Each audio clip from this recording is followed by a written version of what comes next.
வாக்களிப்பு நிலையங்களில் குழப்பம், துப்பாக்கிச் சூட்டை நடத்த உத்தரவு. மொட்டுவின் இனவாத அரசியலுக்கு தலைமையாக ரணில் அனுர பகிரங்கம். போலியோ தடுப்பூசி பிரச்சாரத்துக்கு தடை விதித்த தலிபான். அறக்கலிய போராட்டத்தின் பின்னணியில் ஜேவிபி அம்பலப்படுத்தும் முன்னாள் எம்பி. ஜனாதிபதி வேட்பாளர்களுக்கு தீவிர பாதுகாப்பு. தீவிரமடையும் தேர்தல் களத்தில் திடீர் அதிகரிப்பு காட்டும் முக்கிய புள்ளிகள். பிரச்சாரங்களின் போது பயன்படுத்தப்படும் முதலீட்டாளர்களின் பெயர்கள் நாமலின் கோரிக்கை. ரணில் அனுரவை நம்பி ஏமாறாதீர்கள், மக்களுக்கு சஜித் எச்சரிக்கை. வாக்களிப்பு நிலையங்களில் குழப்பம் ஏற்பட்டால் துப்பாக்கிச் சூட்டை நடத்துமாறு கடமையில் உள்ள படையினருக்கு பணிப்புரி விடுக்கப்பட்டுள்ளதாக பொது பாதுகாப்பு அமைச்சர் திரான் அலஸ் தெரிவித்துள்ளார். இவ்வாறான செயற்பாடுகளை கட்டுப்படுத்த காவல்துறையினரின் உள்ளிட்ட பாதுகாப்பு படையினருக்கு ஆயுதங்கள் வழங்கப்பட்டுள்ளதாகவும் அவர் குறிப்பிட்டுள்ளார். வாக்களிப்பு தினத்தன்றும் அதன் பின்னரும் நாட்டின் பாதுகாப்புக்காக விசேட பாதுகாப்பு வேலை திட்டம் ஒன்றை நடைமுறைப்படுத்த ஏற்கனவே தயார் செய்யப்பட்டுள்ளதாக தெரிவித்த அமைச்சர், காவல்துறை மற்றும் விசேட அதிரடிப்படையினருக்கு மேலதிக முப்படையினரும் களமிறக்கப்பட உள்ளதாக தெரிவித்தார். இதேவேளை வாக்குப்பெட்டிகளை கொண்டு செல்லும் போது விசேட பாதுகாப்பு வேலை திட்டம் நடைமுறைப்படுத்தப்பட உள்ளதாக காவல்துறை தலைமையகம் தெரிவித்துள்ளது. ஸ்ரீலங்கா பொதுஜன பெரமுன கட்சியின் இனவாத செயற்பாடுகளுக்கு ஜனாதிபதி ரணில் விக்ரமசிங்கவே தலைமை வகித்து வருவதாக தேசிய மக்கள் சக்தியின் ஜனாதிபதி வேட்பாளர் அனுரகுமார் திசாநாயக்க தெரிவித்தார். மாவலெண்ணையில் இடம்பெற்ற மக்கள் சந்திப்பில் கலந்து கொண்டு கருத்து தெரிவிக்கும் போதே அவர் மேற்கொண்டவாறு குறிப்பிட்டார். தொடர்ந்தும் கூறுகையில், ஸ்ரீலங்கா பொதுஜன பெரமுன எப்போதும் இனவாத அரசியலையை முன்னெடுக்கிறது. 2015ஆம் ஆண்டு ராஜபக்சர்கள் தோல்வியடைந்தனர். அவர்கள் பொதுமக்களின் கோடிக்கணக்கான சொத்துக்களை கொள்ளை அடித்திருந்தனர். மக்கள் அதற்கு எதிராக வாக்களித்ததை அடுத்து அவர்கள் தோல்வியை சந்தித்தனர். 2016ஆம் ஆண்டு முஸ்லிம்களுக்கு எதிரான வெறுப்பு பிரச்சாரத்தை அடுத்து தோல்வியடைந்த மஹிந்த குழுவினர் மீண்டும் தலை நிமிர்ந்தனர். அதனைத் தொடர்ந்து ஏப்ரல் 21 தாக்குதலின் பின்னர் மஹிந்த தரப்பு முழுமையாக தலை நிமிர்ந்ததுடன் மீண்டும் ஆட்சியை கைப்பற்றியது. அதன் பின்னர் ஊழல் மோசடிகளில் ஈடுபட்டார்கள். இவ்வாறான சூழ்நிலையிலேயே நாடு வங்குரோந்து நிலையை அடைந்தது. அதன் பின்னர் வாக்களித்த மக்கள் அவர்களை விரட்டியடித்தார்கள். எனினும் அந்த குழுவினருக்கு ஜனாதிபதி ரணில் விக்ரமசிங்கவே தலைமை வகித்து வந்தார் என்றார். ஆப்கானிஸ்தானில் போலியோ தடுப்பூசி பிரச்சாரத்தை தலிபான்கள் நிறுத்தி வைத்துள்ளதாக ஐக்கிய நாடுகள் சபை தெரிவித்துள்ளது. செப்டம்பர் மாதத்துக்கான நோய் தடுப்பு பிரச்சாரம் தொடங்குவதற்கு முன்பே தடையை பற்றிய செய்தி ஐநா அமைப்புகளுக்கு தெரிவிக்கப்பட்டுள்ளது. தடைக்கான காரணம் எதுவும் தெரிவிக்கப்படாத நிலையில் தலிபான் கட்டுப்பாட்டில் உள்ள அரசாங்கத்தில் இருந்து யாரும் இது தொடர்பில் கருத்து தெரிவிக்கவில்லை என்று குறிப்பிடப்பட்டுள்ளது. பாகிஸ்தானில் போலியோ எதிர்ப்பு பிரச்சாரங்கள் தொடர்ந்து வன்முறைகளால் அளிக்கப்பட்டுள்ளதுடன் பயங்கரவாதிகள் தடுப்பூசி குழு மற்றும் அவர்களை பாதுகாக்க நியமிக்கப்பட்ட காவல்துறையினரை குறிவைத்து தாக்குதல் மேற்கொள்ளப்பட்டுள்ளது. ஆனால் அதுபோன்ற பிரச்சாரங்கள் குழந்தைகளை கருத்தடை செய்வதற்கான மேற்கத்திய சதி என்று கூறப்படுகிறது. ஆபத்தான மற்றும் முடக்குவாத நோயான போலியோ பரவுவதை தடுக்க முடியாத 2 நாடுகளில் ஆப்கானிஸ்தான் மற்றும் ஒன்று பாகிஸ்தான் முதலிடத்தில் உள்ளமை குறிப்பிடத்தக்கது. இலங்கையில் கடந்த 2022ஆம் ஆண்டு முன்னெடுக்கப்பட்ட காலை முகத்திடல் போராட்டத்தின் பின்னணியில் மக்கள் விடுதலை முன்னணி தலைமையிலான தேசிய மக்கள் சக்தி செயல்பட்டதாக முன்னாள் நாடாளுமன்ற உறுப்பினர் நந்தன குணத்திலக குற்றம் சாட்டியுள்ளார். ஜனாதிபதி வேட்பாளர் ரணில் விக்ரமசிங்கவிற்கு ஆதரவாக இடம்பெற்ற இயலும் ஸ்ரீலங்கா கூட்டத்தில் கலந்து கொண்டு உரையாற்றும் போதே நந்தன குணத்திலக இந்த குற்றச்சாட்டை முன்வைத்துள்ளார்.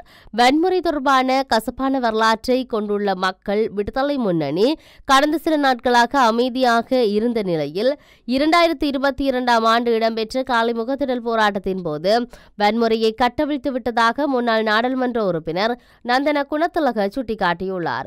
காலை முகத்திடல் போராட்டத்தில் பல்வேறு குழுக்கினர் தனித்தனியாக பங்கேற்றிருந்தாலும் இந்த குழுக்களின் பின்னணியில் மக்கள் விடுதலை முன்னணி இருந்து செயல்பட்டதாக அவர் குற்றம் சாட்டினார்.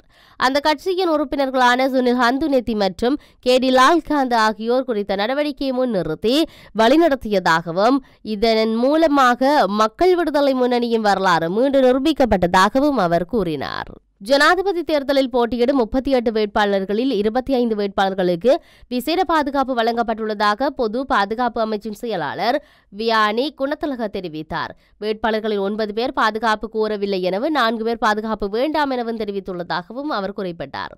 பாதுகாப்பு வழங்கப்படுவதற்கு முன்னர் பிரதி காவல்துறை மாதிபரின் கீழ் ஸ்தாபிக்கப்பட்ட 24 மணித்தியால விசேட நடவடிக்கை அலுவலகங்களில் அறிக்கைகள் பெற்று அவசியமான பாதுகாப்பு வழங்கப்படும். காவல்துறையினருக்கு மேலதிகமாக முப்படையினர், காவல்துறை விசேட அதிரடிப்படை அல்லது சிவில் பாதுகாப்பு அதிகாரிகளும் பாதுகாப்பு கடமைகளில் ஈடுபடுவார்கள் என குறிப்பிட்டுள்ளார். வேட்பாளர்கள் கலந்து கொள்ளும் கடைசி கூட்டத்துக்கு பாதுகாப்பு வழங்குவதற்கு 48 மணி நேரத்துக்கு முன் அந்த இடங்கள் தொடர்பில் உளவுத்துறை அறிக்கைகள் பெறப்படும். கூட்டத்துக்கு சில மணி நேரம் முன்னதாக தேவையான பாதுகாப்பை அளித்து கூட்டம் முடிந்த பின் அறிக்கைகள் பெறப்படும். வேட்பாளர்களின் கூட்டங்களுக்கு பாதுகாப்பு வழங்குவதற்கு முன்பு தேவையான பாதுகாப்பை வழங்குவதற்காக அந்த காவல் நிலையங்களில் அதிகாரிகள், மூத்த காவல்துறை கண்காணிப்பாளர்கள், உதவி காவல்துறை கண்காணிப்பாளர்கள் மற்றும் காவல்துறை நிலையத்திலிருந்து அறிக்கைகள் பெறப்படும் என அவர் குறிப்பிட்டுள்ளார். ஜனாதிபதி தேர்தல் களம் இலங்கையில் சூடுபிடித்துள்ள நிலையில் அனிருகுமாரவுக்கான ஆதரவு கரம் நாளுக்கு நாள் அதிகரித்து வரும் நிலையில் முன்னிலை பிடித்துள்ளார். எதிர்வரும் 21ஆம் தேதி ஜனாதிபதி தேர்தல் இடம்பெறவுள்ள நிலையில் மீதம் இருக்கும் 4 நாட்களில் ரணில் முக்கிய களப்படைகளை நகர்த்தி வருவதுடன் சஜித் தனது மனைவியையும் இறக்கியுள்ளார்.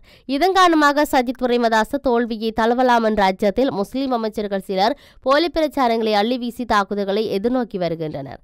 இந்த நிலையில் ஜனாதிபதி தேர்தலில் 3 முக்கியமான வேட்பாளர்கள் களமிறங்கி தீவிரமான பிரச்சாரங்களில் ஈடுபட்டு வரும் நிலையில் வாக்குகள் சிதறடிக்கப்படும் நிலை ஏற்பட்டுள்ளதாகவும் கூறப்படுகிறது. இதன் காரணமாக தென்னிலங்கை வேட்பாளர்களின் கவனம் வடக்கு கிழக்கு பக்கம் திரும்பியுள்ளதுடன் சுமார் 2 லட்சம் வாக்குகளை பெற்றுக்கொள்ளும் நோக்கில் அரசியல் நகர்வுகள் முன்னெடுத்து வருகின்றனர்.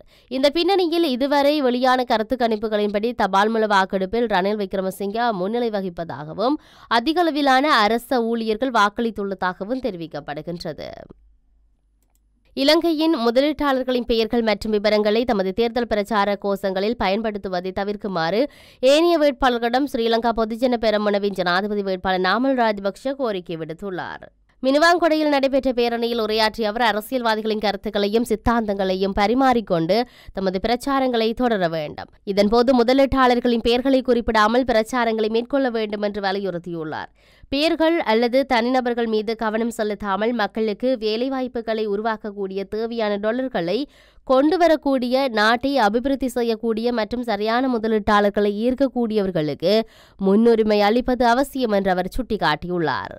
ஜனாதிபதி வேட்பாளர்களான ரணில் விக்ரமசிங்கே மற்றும் அனுரகுமார் திசாநாயக்கவை நம்பி ஏமாற வேண்டாம் என்று நாட்டு மக்களிடம் கேட்டுக் கொள்கின்றேன் என எதிர்க்கட்சித் தலைவர் சஜித் பிரேமதாச தெரிவித்தார். அனுரகுமார் திசாநாயக்க மற்றும் ரணில் விக்ரமசிங்கே கூட்டணியிடம் நாட்டை ஒப்படைப்பதா இல்லை என்றால் நாட்டை கட்டியெழுப்புகின்ற, நாட்டை வெற்றி பெறச் செய்யும் பொதுமக்களின் யுகத்துக்காக ஐக்கிய மக்கள் சக்தியை வெற்றி பெறச் செய்வதா என்ற தீர்மானம் மக்கள் வசமே காணப்படுகிறது என்று ரணில் மற்றும் அனுர பெயரில் டீல் ஒன்றை செய்திருக்கின்றார்கள். அது சஜித் பிரேமதாசவை தோல்வியடைய செய்ய வேண்டும் என்ற டீல் ஆகும்.